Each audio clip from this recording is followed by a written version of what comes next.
parce que évidemment, on va faire cet astrologue euh, autour de ce qui, moi, déjà me motive en ce moment à te parler énormément de ce nouvel accompagnement que je t'offre, que je te propose de vivre sur Raconte-moi ma Vénus, parce que, évidemment, qu'il y a des éléments dans ta carte du ciel qui nous parlent énormément de ce rapport amoureux. Et parce que de toute façon, les relations amoureuses font évidemment partie intégrante de la qualité de notre existence, hein. Sans ces relations affectives, amoureuses, quelque part, on peut pas estimer finalement que notre vie est satisfaisante. Donc, évidemment que tout ça donne beaucoup d'éléments à notre existence. Donc, les relations, de manière générale, elles sont essentielles. Et dans le thème astral, évidemment, dans ta carte du ciel, il y a des éléments qui nous racontent la vision que tu as de l'amour, la manière dont tu aimes et la manière dont tu aimes être aimé. C'est ce que j'étais en train de dire hier en story.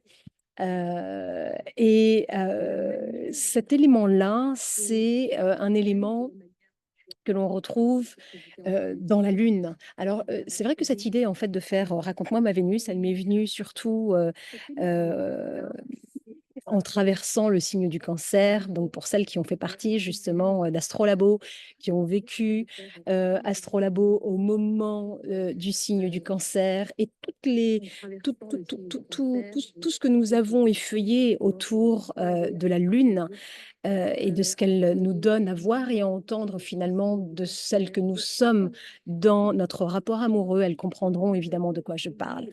Parce qu'en effeuillant ce signe-là, ce signe du cancer, et la Lune et de tout ce qu'elle nous donne à voir et à entendre, je me suis dit, mais sang, mais évidemment qu'il faut qu'on aille bien plus au-delà de tout ce qu'on a pu toujours voir et entendre sur la Lune. Parce que, évidemment, que ton code lunaire, c'est la marque, la griffe quelque part de ton style affectif. Quand tu commences en fait à t'intéresser à ta carte du ciel parce que tu as eu la chance de l'étudier auprès d'une ou d'un astrologue, tu as pu normalement plonger justement dans ton code lunaire, même si évidemment quand on fait une carte du ciel, on voit tous les éléments.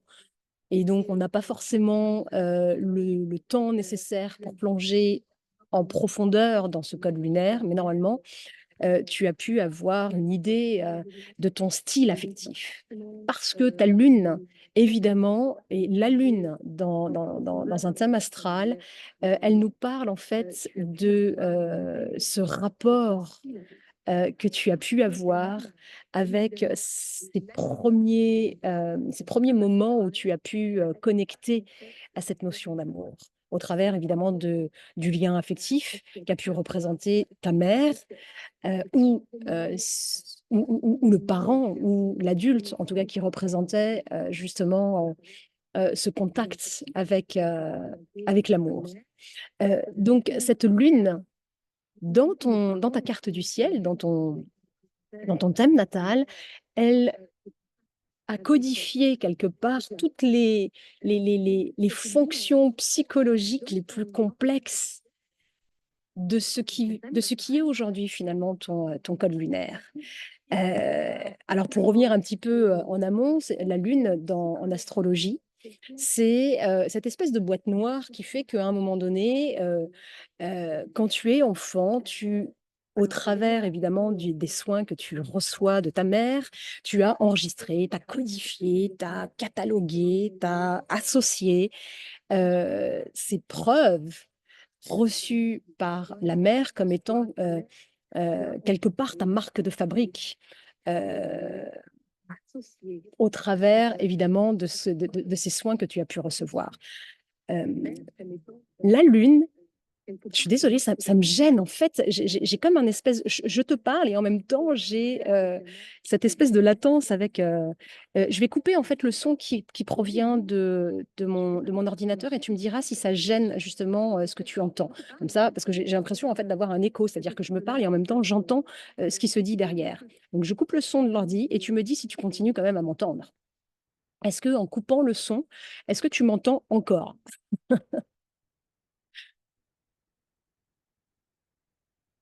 Est-ce que le son y passe? Parce que c'est vrai que du coup, c'est un peu gênant, cette espèce de j'ai l'impression d'être dans une grotte. Est-ce que le son continue à passer ou pas? Décidément, c'est live, sur Insta, oui, ça passe? Oh, mais c'est trop génial! Merci Kate! Donc, cette fois-ci, je vais enfin pouvoir parler normalement.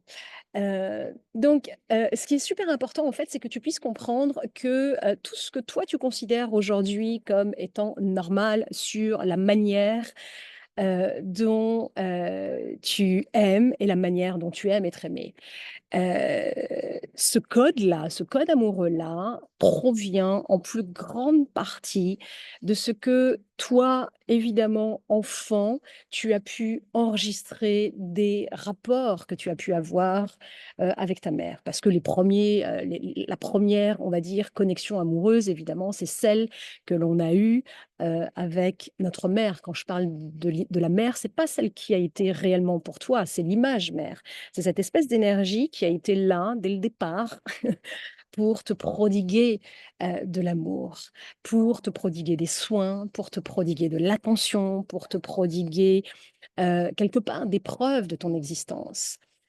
Et la lune, dans ta carte du ciel, représente tout ce code, quelque part, amoureux que tu as pu enregistrer enfant sur ce que tu as pu recevoir ou non, en termes de soins, en termes de regard, en termes de je te berce, toutes ces notions finalement d'attachement évidemment, qui ont été pour toi des preuves de ton existence, ont été enregistrées, codifiées, cataloguées dans ton code lunaire. C'est pour ça que la lune dans un thème astral et c'est quelque chose, dont on a énormément parlé dans Astrolabo, quand on a visité justement le signe du Cancer.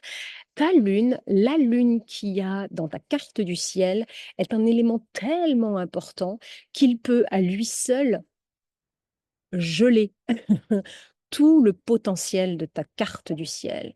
Parce que en son sein, il y a toutes, quelque part, les blessures, carences, frustrations, peurs qui ont été vécues quand tu étais enfant.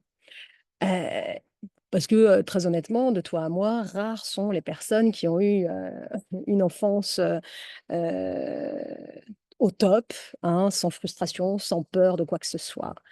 Heu et au sein de ce code lunaire-là, tu as inconsciemment, la plupart du temps, compris que la manière dont tu avais été traité est la manière indispensable dont tu as besoin à ta survie et que cette nourriture affective que tu as pu recevoir t'a permis non seulement de survivre, mais aussi de grandir. Et tout cet enregistrement que tu as pu avoir, parce que finalement notre, cerveau, c'est un peu, une boîte noire, une sorte d'ordinateur, dans laquelle évidemment, sont retracées, toutes tes expériences. Heu, il y a les prémices de tes rapports amoureux. Et ça, c'est super important en fait de comprendre ça. C'est-à-dire que toi, ce que tu imagines aujourd'hui, hem vivre au travers de ton code amoureux, probablement que tu as la sensation que c'est quelque chose que toi tu as codifié, que toi tu as intentionnellement codifié, dénué, de toute ton histoire familiale. Mais très honnêtement, si tu prends en fait 3 secondes pour y réfléchir, je suis sûre que tu verras dans ton rapport amoureux les ramifications que tu as avec ta propre histoire. Celle qui te relie, on peut retourner l'histoire dans tous les sens. On nous ra on se ramène systématiquement à nos origines, à ces moments en fait, essentiels, fondateurs. Il y a même, des psychopédos, enfin, mmh, qui ont dit que tout se jouait avant l'âge de 6 ans. Est-ce que c'est vrai? Est-ce que c'est pas vrai? Peu importe. Hem, Ce que je veux dire par là, c'est qu'effectivement, ces premiers moments, en fait, que tu vis, heu dans ce rapport si important avec la mer, sont codifiés au sein de ton code lunaire. Et aujourd'hui, il est fort probable que tout ce que tu peux vivre au sein de ton rapport amoureux, et quand je parle de rapport amoureux, évidemment que je pense déjà, heu, de manière évidente, au rapport que tu peux avoir avec toi-même, même si pour toi, probablement que c'est pas celui auquel tu pensais de manière instinctive. Mais, pour moi, il est évident que le premier rapport amoureux qui surpasse tous les autres, c'est celui qu'on peut avoir à soi, hein. Parce que si je n'ai aucune idée de, l'amour que je me porte, comment est-ce que je peux avoir une idée de ce qu'il peut être quand je cherche en fait à le donner à quelqu'un d'autre? Donc tous les rapports amoureux, en partant d'abord de celui que tu t'offres, que tu te donnes et que tu alimentes au quotidien, et par extension ceux en fait que tu vis en partageant ta vie, ou même, des expériences, aussi courtes soient-elles, avec d'autres, en partant d'abord, de ton conjoint, de tes enfants, de ta famille, papa, maman, et la famille au sens large, tes amis, et même parfois, dans tes relations professionnelles. Tu peux évidemment, ressentir aussi, hein, cette énergie. Parce que l'amour est d'abord une énergie qui est chargée d'une histoire. Ça, on l'oublie tout le temps. C'est pas juste, un concept, hein, même si, on a cherché à le théoriser sous toutes ses formes. C'est d'abord une énergie. C'est une énergie qui te traverse. C'est une énergie qui provient, hem, de, cet espace de ta carte du ciel qui est représenté par ta lune, et ensuite Vénus. Et évidemment qu'après il y a d'autres éléments qui nous parlent évidemment de cette énergie, d'amour. Mais, ce qu'il faut bien comprendre, c'est que toute énergie est chargée d'une histoire, et cette histoire, c'est important que tu puisses la conscientiser si aujourd'hui tu es dans une démarche en fait de pouvoir bonifier tes relations amoureuses. Parce que c'est bien beau de se dire que l'on veut intentionnellement codifier le code amour, si on ne fait pas le lien avec sa lune. Parce que encore une fois, la lune en astrologie représente ce lien primaire, primitif, archaïque, de cet instant où tu es venu t'incarner et où tu as été en contact avec ce qui représentait pour toi, même si dans l'absolu, peut-être qu'aujourd'hui, le rapport que tu as avec ta mère est horrible, mais quoi qu'il en soit, ce rapport avec l'image mère a pu être fantasmé. Il a pu, il a pu être chargé, quoi qu'il en soit, d'attente justement, de ce qu'aurait dû être ce rapport amoureux à ta mère. Parce que l'image mère représente ce refuge émotionnel dont tu avais tant besoin pour pouvoir survivre, en fait. Et ça, c'est peut-être déjà important, hein, de comprendre en fait que l'énergie amour est reliée à un instinct de survie pulsionnel qui dépasse tout entendement. Et pourquoi je dis que c'est important en fait à conscientiser? Parce que si quelque part tu n'as pas conscience que l'énergie amour est avant toute chose une pulsion de vie, comme pouvait le dire Freud, hein, quand il parlait, voilà, de cette pulsion qui traverse, tous les enfants. Hem, alors tu passes à côté, en fait, de la richesse de ton code lunaire. Alors tu passes à côté de la probabilité de pouvoir pacifier ce code lunaire. Parce que ce code lunaire, c'est une empreinte primitive et archaïque qui date de l'époque où tu étais un tout petit bébé qui venait de naître et que, au travers de cette énergie de pulsion de vie, amour, tu dépendais à 1000% de l'adulte qui était en charge de, bah, de ta survie, hein, et qui t'a prodigué, de manière qualitative ou pas, peu importe. Enfin, c'est pas peu importe dans le sens où je banalise, mais c'est pas ça dont je veux parler aujourd'hui, mais qui, du coup, t'a prodigué des soins et de cette expérience-là, tu as codifié justement, toute une sorte de nourriture émotionnelle, qui t'a permis justement de survivre, qui t'a permis de grandir, qui t'a permis d'évoluer, qui t'a permis, d'être aujourd'hui l'adulte que tu es. Sauf que le hic dans cette histoire, c'est que nous n'avons absolument pas conscience que ce code lunaire est obsolète. Il est obsolète parce que du coup, il a été codifié à une époque de ta vie où, bah, évidemment, que tu n'avais pas la même maturité intellectuelle, affective, et spirituelle, heu, qu'aujourd'hui. Voilà, on est d'accord quand même, OK? Mais la plupart des humains et je voilà, enfin, hein, on pourrait faire un jeu justement pour voir à quel niveau nous sommes dépendants de ce code lunaire, mais la plupart des humains continuent à vivre leur relation amoureuse en fonction du filtre de ce code lunaire qui est totalement obsolète. Totalement obsolète.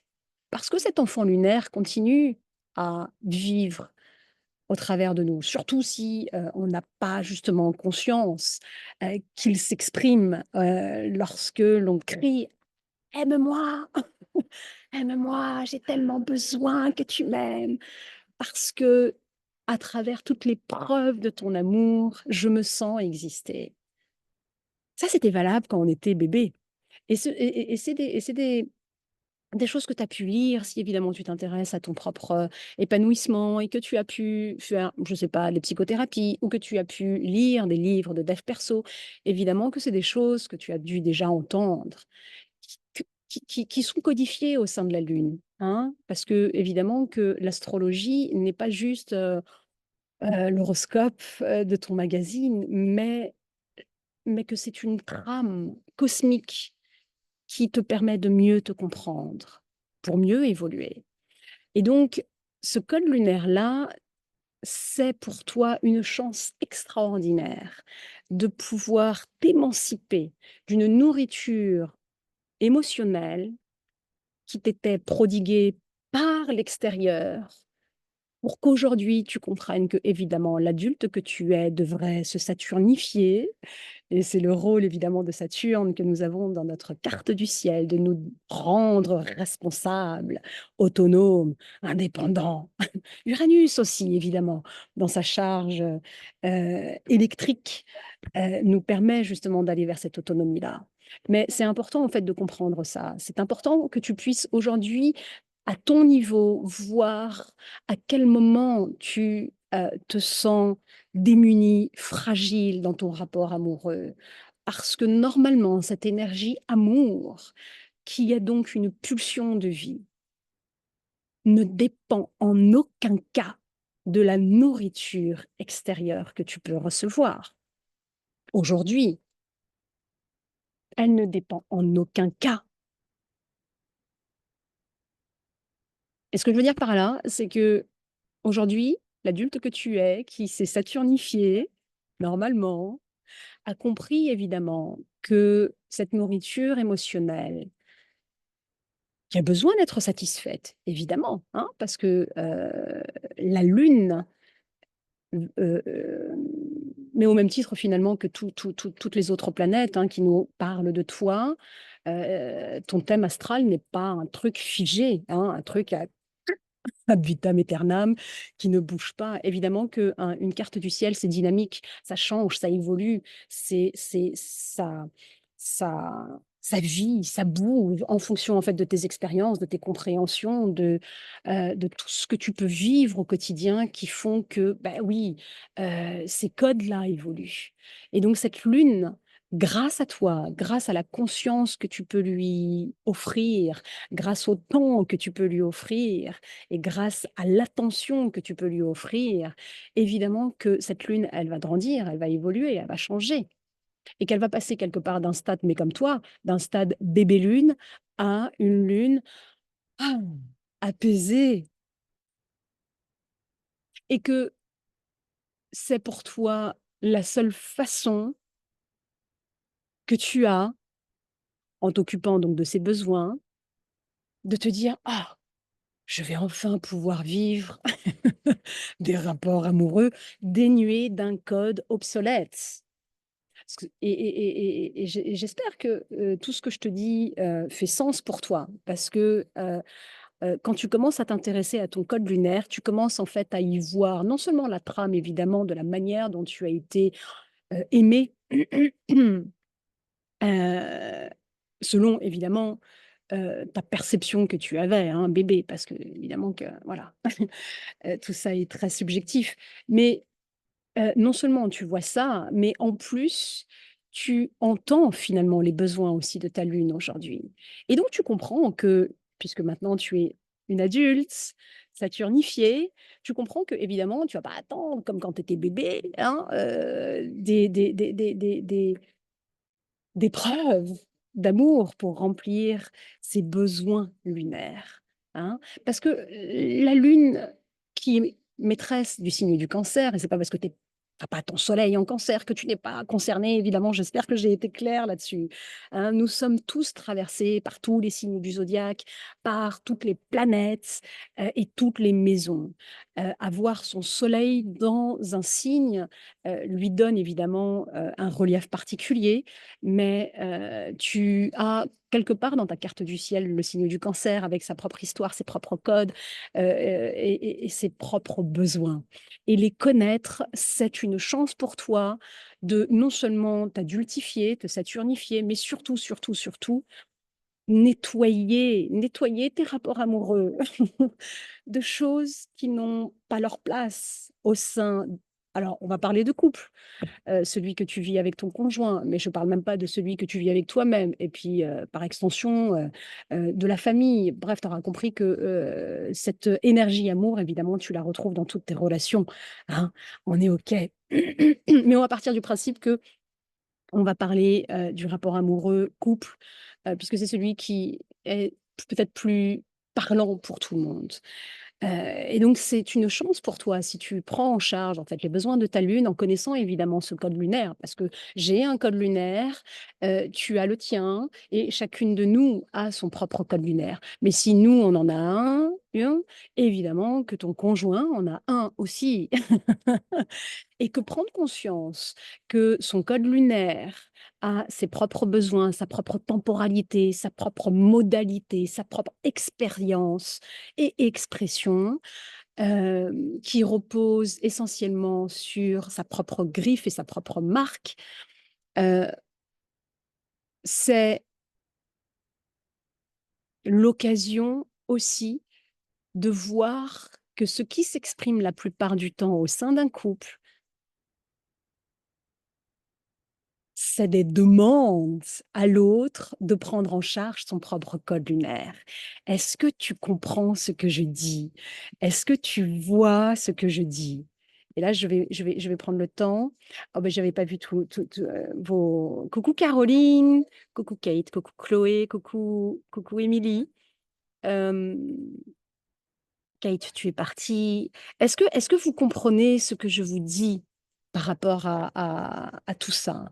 Est-ce que ça fait sens pour vous? Parce que c'est important, en fait, de comprendre, coucou Caroline, de comprendre que la plupart du temps, et quand je dis la plupart du temps, c'est, on va dire 80, je sais pas, 90 si ça a du sens, en fait, de donner un pourcentage, mais 90 du temps dans nos rapports à l'autre, quel qu'il soit, Mmh, se rejoue et se balance, heu, les demandes que nous avions enfants par rapport à notre mère, c'est-à-dire on demandait à notre mère de prendre en charge, de nous prendre en charge, parce que évidemment, factuellement, on était totalement dépendant d'elle.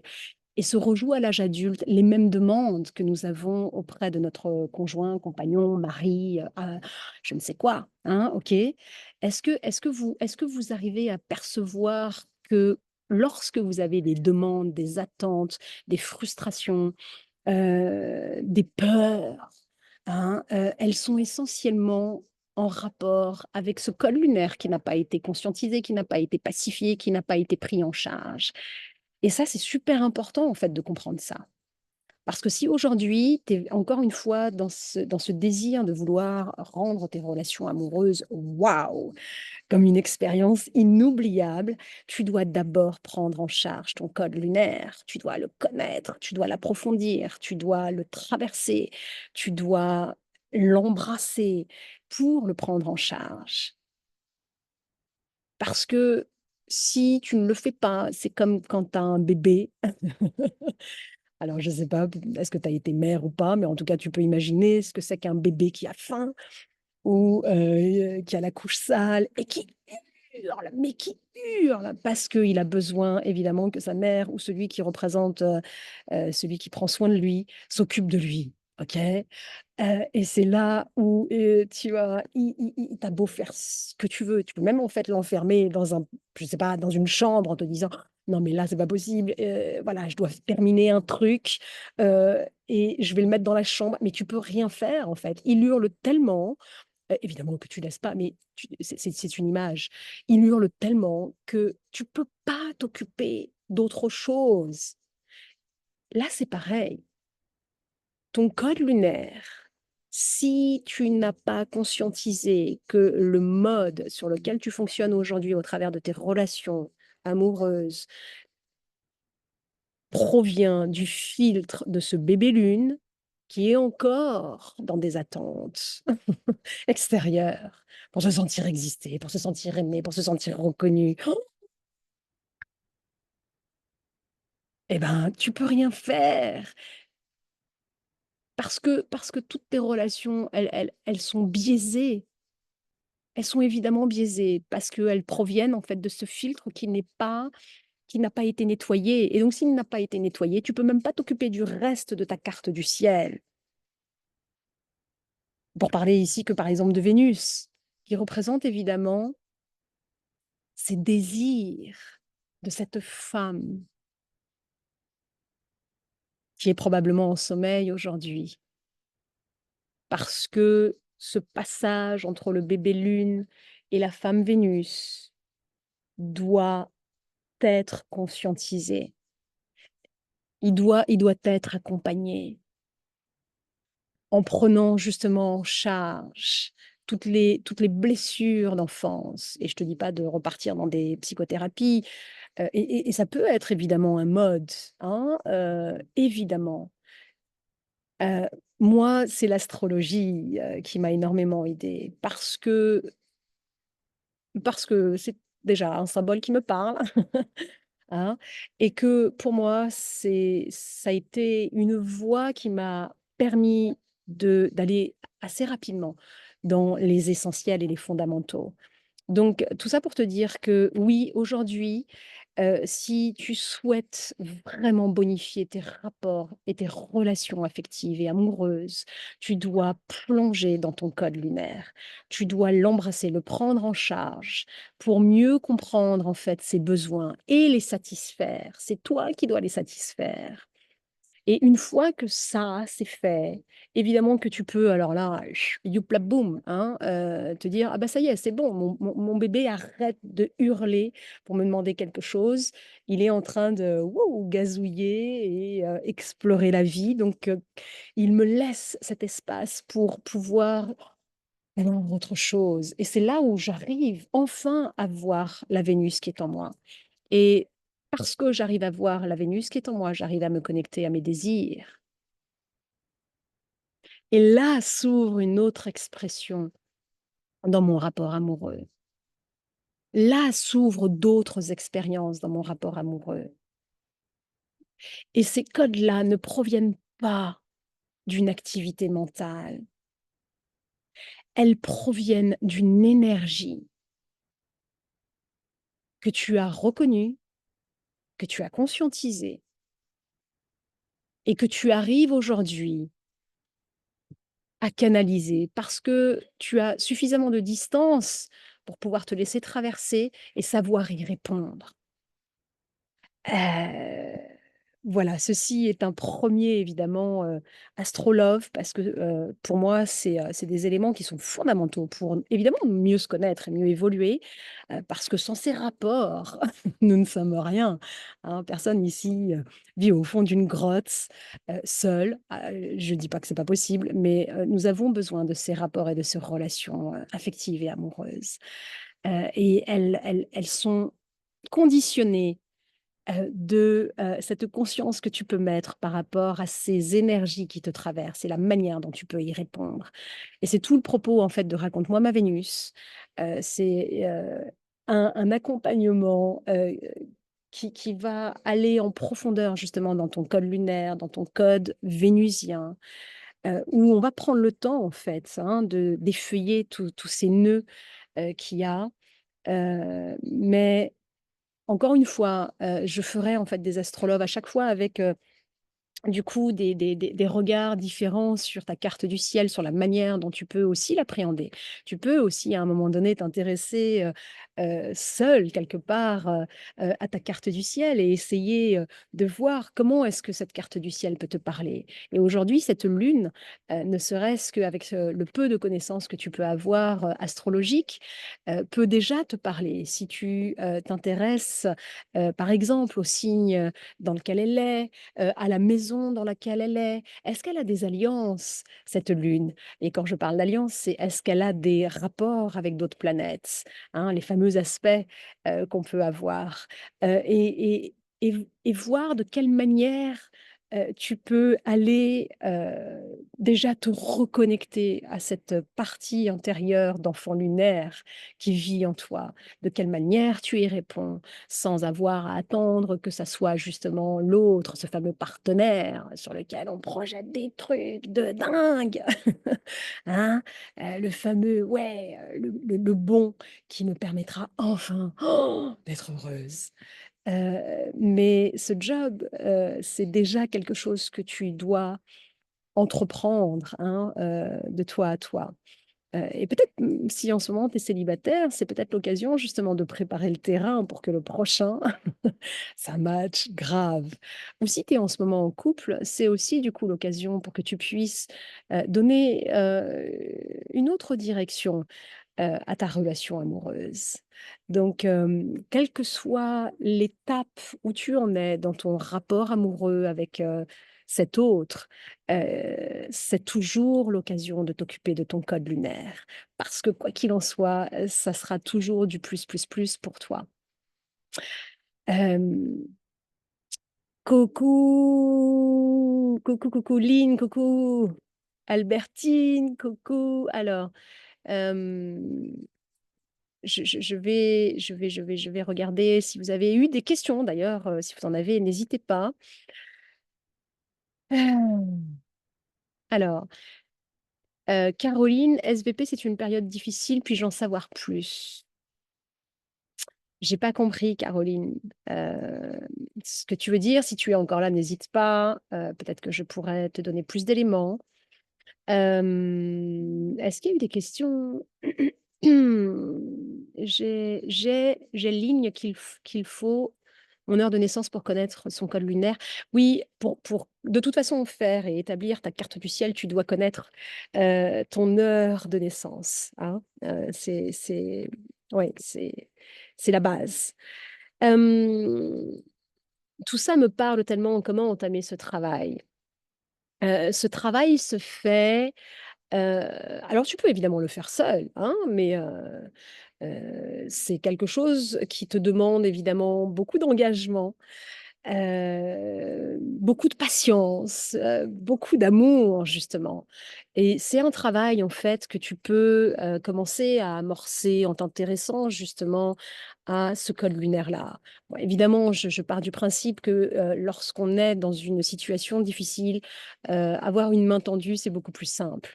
Donc moi, c'est ce que je propose, pour ne parler évidemment que de moi, puisque du coup, c'est moi qui fais le live. Mais moi, je propose justement ce travail-là en profondeur avec ce nouvel accompagnement que je viens de créer qui s'appelle Raconte-moi ma Vénus. Euh, Parce que c'est une plongée en profondeur de ton code lunaire. Et sans cette plongée en profondeur, pour mieux comprendre et appréhender en fait ta lune, c'est-à-dire comprendre ses besoins, comprendre son fonctionnement, comprendre son expression, comprendre comment est-ce que tu peux satisfaire ses besoins aujourd'hui, pour qu'à un moment donné, tu puisses prendre justement cette autonomie envers cet autre à qui tu demandes trop de choses parce que c'est pas le rôle, évidemment, de cet autre de répondre à ses besoins.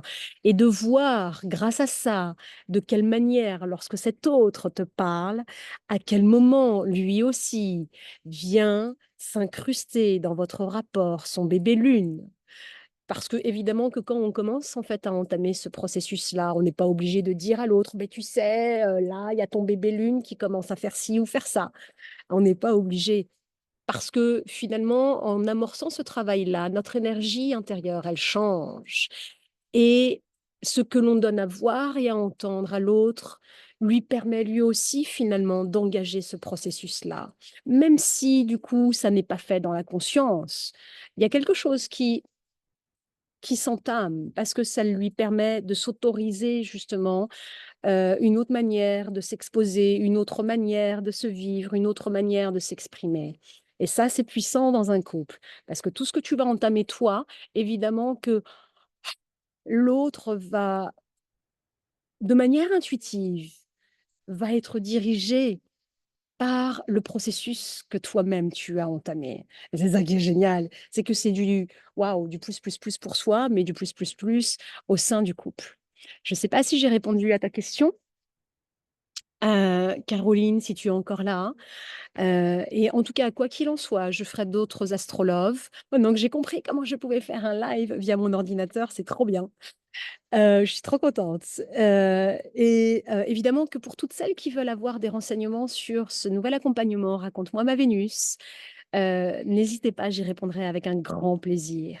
Je vous souhaite un excellent été, de très belles prises de conscience et je vous dis à très vite.